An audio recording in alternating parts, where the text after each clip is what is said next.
Hi, my name is Hanika. I want to tell you about an unusual property of my hair. I electrocute everyone with it, and the shock is quite strong. How did this happen? I'll tell you all about it now, but in the meantime, give it a like and subscribe to this channel. Well, here's the thing. I was born this way. My mother told me a case during a delivery at the hospital. She said that when the doctor saw my head and wanted to hold it, he was electrocuted about 2 feet away. In the end, another doctor came in and my mother gave birth normally. No one understood what the cause was at the time. Then they took me for a bath. I was there too, and the doctor kicked me, but I felt fine. And only after a thorough examination did the doctors come to the conclusion that my hair was like this. It was actually longer than normal newborn's hair. The first doctor was actually not wearing gloves. As the laws of physics dictated, they had to wear a rubber glove so I wouldn't injure anyone. My mother raised me with gloves. Her poor hands endured so much wearing them for so many hours. Her skin on her hands many years later literally soaked up the smell of latex. I grew up wearing gloves too. Not all of my hair would electrocute, just the ends, the last 20 centimeters. As you've already realized, I had long hair, precisely because no one would cut it off with metal scissors or through any other technique. It would simply burn out like a machine. My mom found an ancient way. She just beat it off with rocks. Oh no, I didn't suffer in any way. I just lay on the ground on a cement or stone surface, and they would beat my hair with a stone on top. It was long and very difficult, but it was the only way to make it work, because when my hair reached my waist, it electrocuted many passers-by, children, animals, among others. It wasn't fatal, but it hurt. And then my dad brought a cap home for me. It made my hair even more charged, but it was safe for others around me, so I wore it, almost never taking it off. How did I wash my hair? With special hide gloves, and I didn't do it more than every 2 weeks. Well, then I had a whole collection of hats, under which I hid my braids. So that's how the years passed. I was already in school. The girls thought I had lice, dandruff, parasites or something, and tried not to talk to me. I sat in the back row by myself as always. They called me lice and tried to stay away from me. I used to run home and put a helmet on my head. It belonged to my older brother. He had already gotten married and moved to another house, but his motorcycle and helmet stayed at home. When I put the helmet on, it felt like I was hiding from the world, invisible, and it felt cool. And then, one night, I took the bike out of my dad's garage, and while no one was watching, I learned to ride it. I got the hang of it pretty quickly and deftly. That's when I realized I'd found my new hobby. Every time I rode it, I got faster and better. At the traffic light at one of the intersections, another bike pulled up next to me. He waved to me and I waved to him, and then he showed me a sign, so I figured he wanted to race me. And I said yes. The road was empty, there were no cars, and as soon as the light turned green, we took off. I took him down in no time, but then he gave me the headlights and we parked on the side of the road. I was sitting on my bike with my helmet on. He came up to me, held out his hand, and I held out mine in my glove. "Hey, bro, I'm Mike. You're a good rider." "Thanks, bro." I tried to speak in a gruff voice because I was wearing my brother's clothes. Apparently, he thought I was a guy. He said something and then invited me to a race with all the other bikers. Of course, I was interested. I arrived at the venue a couple of days later and started tearing everyone up. The audience was interested in the new entrant, but I tried to keep myself private. But that Mike turned out to be the most curious. Not only did he pester me to talk to him, but he also asked me to take my helmet off. I was just leaving at that moment, but he chased after me one last time. We pulled onto a busy highway. It was a mistake, but I was confused. Mike kept up. We raced back and forth, and then I decided to stop after all. Then someone's car came through a red light. It came out of nowhere, breaking the rules. Mike almost missed it and hit the bumper of the car. Some cocky guy came out of there, walked over to Mike lying on the ground, and started saying it was all his fault. I got closer, said I was going to call the cops, and that guy got a call from someone else. "I'll find you, asshole. Later." They took off, and I helped him up. That's when he pulled the strap on my helmet.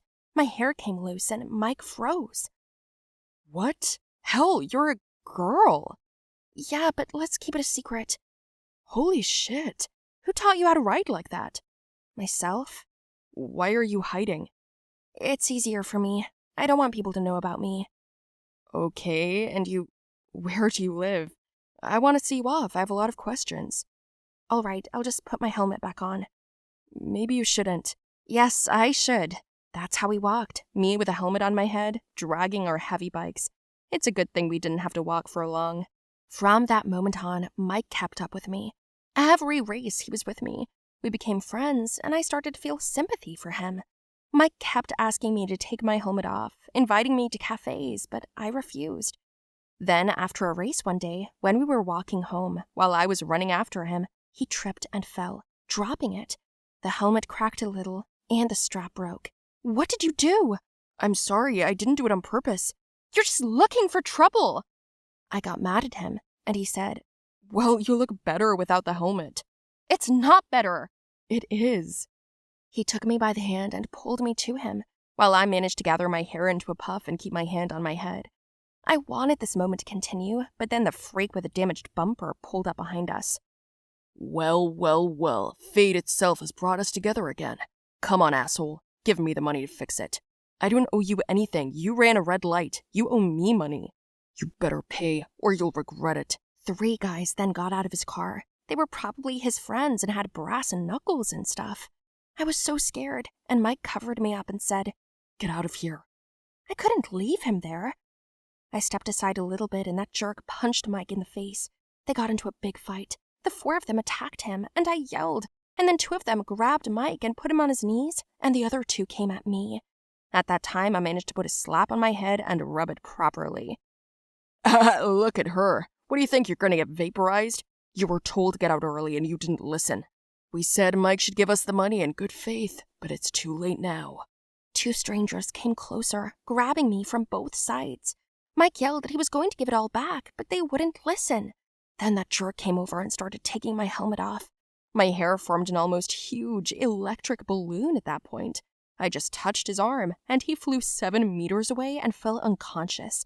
Then I whacked the other 2 men with my hair, and the 4th man holding Mike ran away on his own. I grabbed his arm, put his helmet on, and drove him away from there. Then we hid and sat down in a park.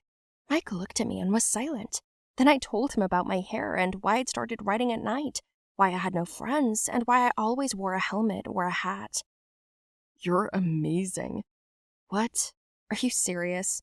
Yeah, you're like a superhero. You saved me with your hair. That's awesome. Doesn't it hurt? We could check it out. Nah, maybe another time. I've had enough adrenaline for one day. I smiled. You were embarrassed by me, weren't you? I'm shy around everyone. They'll think I'm a freak, so it's better if no one knows about it. And no one will believe this idiot anyway. Will you go out with me? Are you serious? Yeah, sorry about the view. My nose is bleeding and my eyes barely open. But I look better generally. At that point, I kissed him, taking off my helmet. A couple of my hairs touched his leg and he was electrocuted. Ouch! Oops, sorry. Is your offer no longer on the table? Well, no. Here you go. He pulled a wool cap out of his pocket. Don't ask me where I got it, just put it on. And we proceeded to kiss. So that's how my hair found me a new boyfriend. Even though I didn't like it, now I think the opposite. I'll show you something interesting in a few seconds. Stay tuned. Hi everyone, my name is Juliana, and I want to tell you about my unusual eyes, or rather about their properties. I'm sure many people would like to have the same abilities like me, because it really is worth it. Until recently, I knew nothing about it. I like to read books a lot. My mother even forbade me when I sat for hours on end, engrossed in another book. At home, I was affectionately called a bookworm. It was true. My room was more occupied by a shelf of fiction than by things, as many girls were. When my mother would put me to bed, I would pull out a flashlight and take up reading again. Mom would find me with an open book on my face. There was nothing she could do about my addiction, and in the meantime, my vision went down to -4. The doctors prescribed massage, treatments, drops, and more glasses or lenses. But I had a strong reaction to lenses, so I had to wear ugly glasses. It became my pain, my lifelong complex. I was now called a bespectacled boy at school, and it was horrible. One day, I was told to bring a stack of notebooks from the teacher's lounge. I went there in the middle of class, picked up the stacks, and carried them into the classroom, but didn't notice that the floor was wet. Someone had spilled water. I tripped and fell and rolled down the stairs, broke my glasses, and spilled all the books. They got wet. They were our test answers. I went into the classroom terribly upset, but there was nothing to do about it. I apologized, but the kids didn't forgive me for messing up their papers. Everyone mocked me, scolded me, Even the teacher was not happy. I understood, but what could I do if my eyesight was so bad? In the end, as punishment, I was sent to clean the library that day. It was terribly dusty and dark in there. Not only could I see nothing without my glasses, but I also had to put all the books back in order. Are you shitting me? You'd think I'd fallen and messed up all my work on purpose. All the same, I have to rewrite everything, and they do too, so why punish me so harshly? I was left after school, so I slowly grabbed a rag and a bucket and went to the library. The local librarian was an old grandmother. She only slept on a chair and did nothing else. I got to work, 2 hours had passed, and I was still trying to read the titles of books I couldn't make out. Screw it! I was so angry that I threw the book on an empty shelf, and the weight of the volume broke the shelf a little. What the hell? What a day! What are you saying there? Nothing. Go back to sleep. Don't be rude. You heard it, right? What? Nothing. I angrily went back to the shelf, tugged it, and suddenly I noticed some kind of gleam behind me. I reached out, and I saw a ring. Strange. Who could forget a ring amongst books? I took it out. It was very beautiful. I think it had a diamond in it. I put it on my finger, and then I decided to ask if it was the librarian's. Excuse me, ma'am, is this yours? Granny was silent. She was sound asleep and didn't wake up at all. Then I decided to keep it. So I scrubbed the floors, and I found something else shiny in the corner. It was an earring. A few feet away, I found a necklace. Wow, I wonder whose these are. Maybe someone dropped them and couldn't find them? Of course, it's so dark in here. I just wonder how I can see them. My eyesight isn't very good at all. I took everything I found and kept it, hiding it in a box at home. The next day, I went back to the library to continue the cleaning, but there was nothing there anymore. Apparently, I had taken everything. I wondered how I had seen them. It didn't take long for me to check. I went into the classroom and saw the teacher looking for something. Did you lose something? Oh yes, I lost my earring clasp. Now I can't find it. It's too small. I looked around for a while, and then I saw it. Well, there it is, right by your feet. Oh right, I wouldn't have noticed it. It's so small. Thank you, those earrings are very precious to me. However, there is one left. I lost the other one. Can I see it? Yes, of course. While I was looking at it in her hand, I realized that it was the same one I found in the library. My father gave them to me before he died. I lost the first one somewhere. The clasp is weak, so I wear the second one as a memento of him. If I lose it too, that's it, I'll be so upset. I think I found it yesterday. You did? Where? It was in the library. I'll get it, it's at my house. I would be so grateful to you. I brought the earring. The teacher was so happy that she apologized for the punishment of cleaning the library. Come on, I found your earring. Yes, but I'm so embarrassed. I'll give you an A on the test. You don't have to rewrite it. Just let it be our little secret, okay? Deal. I came home happy and satisfied. Mom and I had dinner, and then she turned on the news. Well, I'm sick of all these excavations. They'll call your father again. What happened? Haven't you heard? A local businessman, Mr. Duggins, found precious metals under his land, and now he's recruiting everyone to dig under his barns to find the stones.